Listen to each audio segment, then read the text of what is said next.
No nii, 25 aasta rahvusrossis Ironmanis tehtud ja tegelikult läks väga edukalt, et suutsime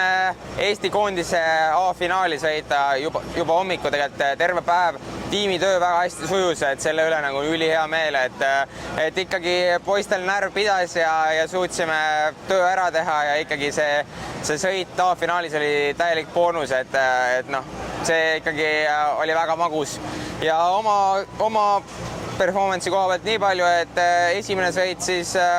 sain väga hea stardi, et tulin esimesed ringilt ja sealt 7. ja 10. koha positsioonide vahel võitlesin. Et langesin sõidu vältel, sest ei olnud päris sellist hoogu, et seal kuttidega kaasa minna ja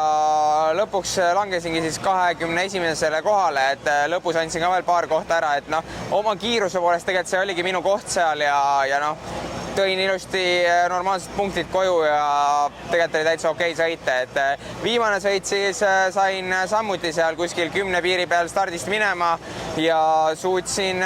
esimesed ringid okeilt sõita, aga ikkagi natuke võib-olla ettevaatlikult ja tegin valesi otsuseid võib-olla kohati, et kaotasin päris palju kohti, käisin korra rajalt ka väljas, et sealt andsin kohe 5 kohta ära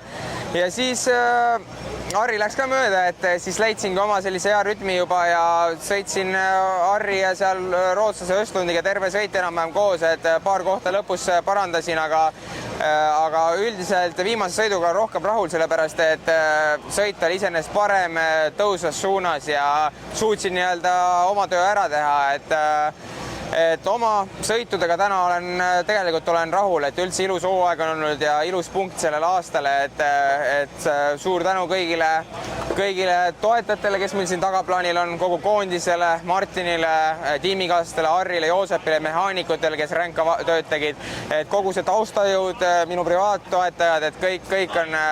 noh, ilma tegelikult ei oleks see võimalik ja Eesti 13. koht, nii et suutsime kaardid hoopis teistpidi keerata ja tuua väga ägedad tulemused täna, nii et kõik tipp-topp.